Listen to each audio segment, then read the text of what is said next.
Olá, estudantes do nono ano. Sejam todos muito bem-vindos à nossa aula de número 63 da matéria de ciências. Sou o professor Celso e hoje nós vamos falar sobre as estrelas anãs. Nesse conteúdo sobre estrelas anãs, nós vamos fazer uma definição sobre o que é uma estrela anã e nós vamos caracterizar algumas das estrelas anãs que são conhecidas. Elas têm algumas diferenças, pequenas diferenças, mas elas têm algumas diferenças e a gente vai definir quais são essas características de cada uma delas. Os objetivos específicos da nossa aula de hoje são conhecer o que são estrelas anãs, entender como as estrelas anãs podem ser formadas no universo, elas são um pouquinho diferentes a sua formação das outras estrelas, e identificar que o nosso Sol, em um futuro muito distante, pode se tornar uma estrela anã. Por que eu digo que é um pouquinho diferente da formação das outras estrelas? Porque é uma estrela que no final do seu ciclo de vida, ela vai se tornar uma estrela anã. Dependendo da estrela que nós estivermos falando, do nosso Sol, por exemplo, ela vai se tornar um tipo de estrela anã. Uma outra estrela maior que o nosso Sol, ela pode se tornar um outro tipo de estrela anã. E a fase de vida final de uma estrela, basicamente, são as estrelas anãs. Então, a gente vai falar como é que ocorre esse processo no final, quais são as características específicas de cada estrela ali, estrela anã. Mas enfim, vamos discutindo ao longo da nossa aula de hoje. Antes da gente começar, eu preciso que vocês tenham em mãos o caderno, o penal de vocês, façam anotações, curiosidades, conceitos, definições que a gente vai falar ao longo da nossa aula de hoje. Essas suas anotações são muito importantes. Se vocês forem fazer um exercício, se vocês forem fazer uma avaliação ou quando precisarem relembrar o conteúdo de hoje, vocês vão utilizar essas anotações. Eu tenho certeza. Vamos começar? Estrelas. Estrelas são corpos celestes autogravitantes que emitem luz própria, autogravitantes, que elas não sofrem influência de outros corpos celestes, mas são elas que influenciam na gravidade de outros corpos celestes, ao orbitarem ao redor delas, por exemplo. Cuja fonte de energia vem da fusão nuclear de nitrogênio em hélio e posteriormente em elementos mais pesados. Isso é uma estrela. O nosso Sol, por exemplo, o nosso Sol não sofre atração gravitacional de Júpiter, sei lá. Não é o Sol que gira ao redor de Júpiter. Não, o Sol é autogravitante e os outros astros giram ao redor do nosso Sol. Ele faz fusão nuclear, como a gente já comentou, transformando o hidrogênio em hélio, fusão dos núcleos do hidrogênio transformando em hélio. Fusão do núcleo, dois prótons, cada hidrogênio tem um próton, fez a fusão, deu origem a dois prótons agora. Nitrogênio tem um próton, um elemento químico com um próton, quando se unem e formam dois prótons num único elemento químico, deixa de ser hidrogênio e passa a ser hélio, e nisso libera uma grande quantidade de energia. Claro que é preciso uma grande quantidade de energia para fazer essa fusão, mas a energia liberada é muito maior. A cor da estrela diz respeito à temperatura dessa estrela. Quanto mais azul, mais quente essa estrela é. E quanto mais vermelha, mais fria essa estrela é. E o tamanho? Anã, gigante e entre outros, supergigante, que a gente já trabalhou nas aulas anteriores, diz respeito à luminosidade. Quanto maior, mais luminosa essa estrela é. Quer dizer que as estrelas anãs, que nós vamos trabalhar agora nessa aula, elas são pequenas. Então elas não emitem uma grande quantidade de luminosidade. Elas emitem pouca luz. Não quer dizer que elas não têm altas temperaturas. Quer dizer que elas emitem pouca luz. Uma estrela anã é caracterizada pelo conjunto de várias estrelas com diferentes cores e que normalmente são pequenas. Apesar do tamanho, são bastante densas. Apesar de serem pequenas, elas têm um peso muito grande. Por exemplo, vamos trabalhar com a ideia de uma bolinha de gude, tá? Aquelas bolinhas de vidro para jogar peca, não sei como é que se chama, mas enfim, essa bolinha de vidro ela tem uma densidade, uma massa, certo? Um determinado peso. Agora você faça com uma folha de papel uma outra bolinha de papel com o mesmo tamanho da bolinha de gude.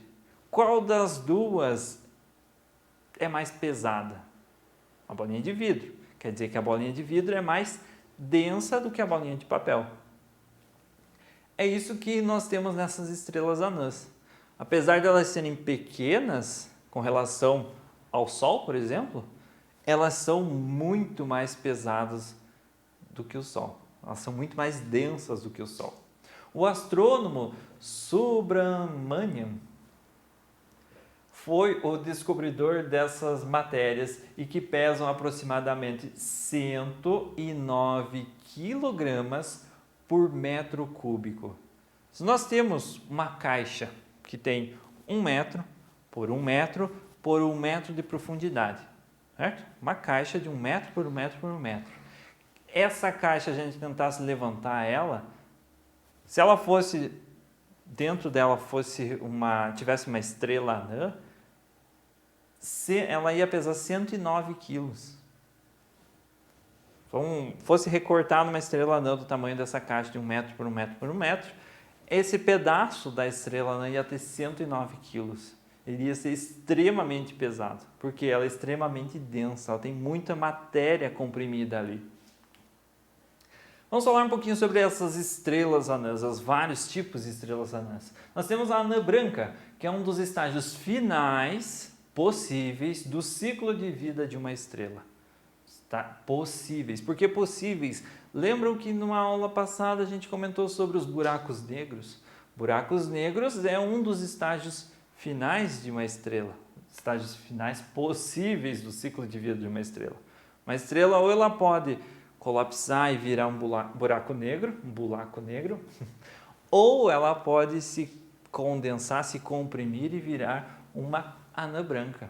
Depende da massa dessa estrela. Estrelas que iniciaram sua vida com massa entre 0,8 e 10 massas solares, ou seja, estrelas que têm um tamanho de até 10 vezes o nosso Sol, se tornam uma anã branca, que é o que acontecerá com o nosso Sol.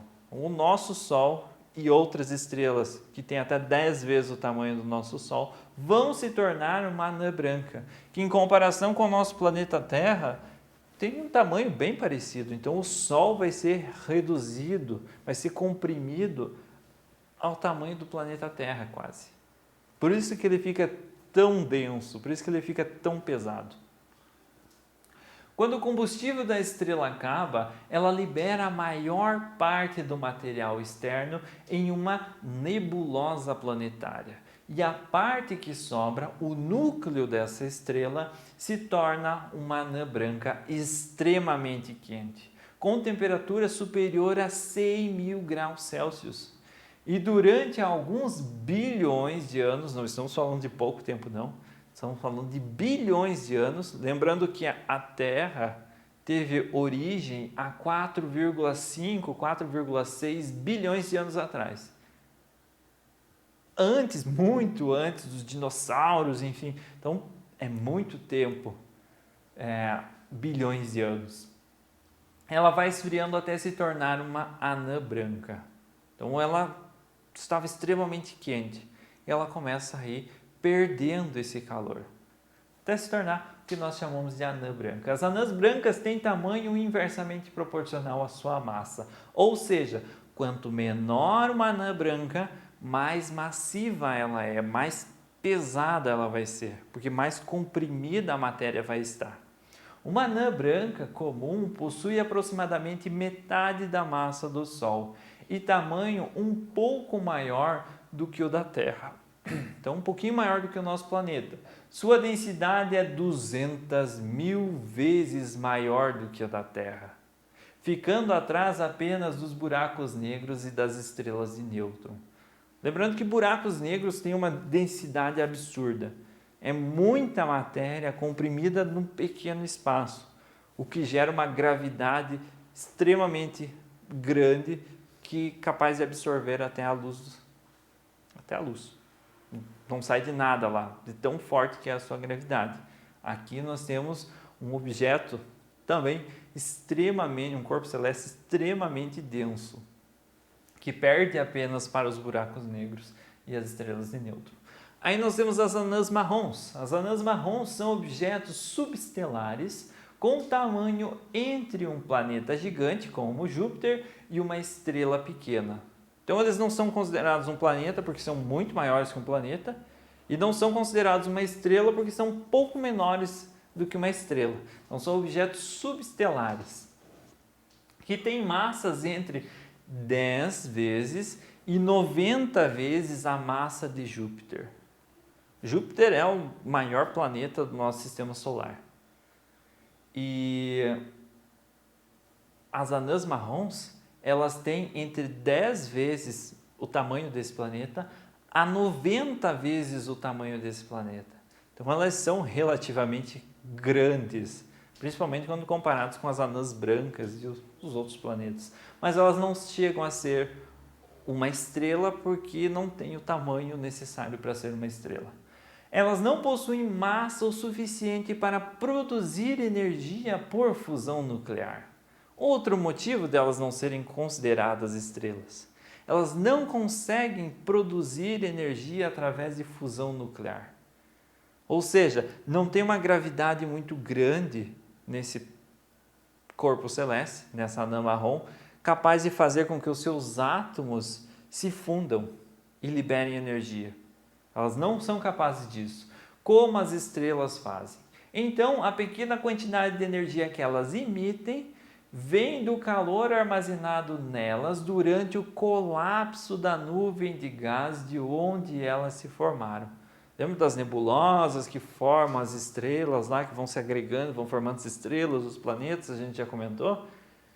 Quando essa agregação acontece dos átomos, ela pode formar alguns corpos um pouco menores do que uma estrela, que é o caso de uma anã marrom, que não tem a capacidade de produzir energia a partir da fusão nuclear, e aquela energia que elas têm armazenada, elas vão perdendo, não vão gerando nova energia. Segundo as atuais teorias, a massa necessária para que uma estrela produza fusão nuclear é de aproximadamente 1/12 massas solares. Então, se o nosso Sol, por exemplo, fosse dividido em 12 partes, uma dessas 12 partes ainda iria produzir fusão nuclear. Ainda iria produzir energia, ainda seria considerado uma estrela. Uma anã marrom é um pouquinho menor do que o nosso Sol dividido em 12 partes. Ela é um pouquinho menor do que uma dessas 12 partes, tá certo? Ou 90 vezes a massa de Júpiter. Se essa anã marrom tivesse um pouquinho mais do que 90 massas de Júpiter, 90 vezes o tamanho do nosso planeta Júpiter, do nosso planeta não, do planeta do nosso sistema solar, Júpiter, ela seria já considerada uma estrela. Mas como não tem, é uma anã marrom e não produz energia própria. A temperatura superficial de uma anã marrom é de apenas 730 graus Celsius. E de seu núcleo, menos de 3 milhões de graus Celsius.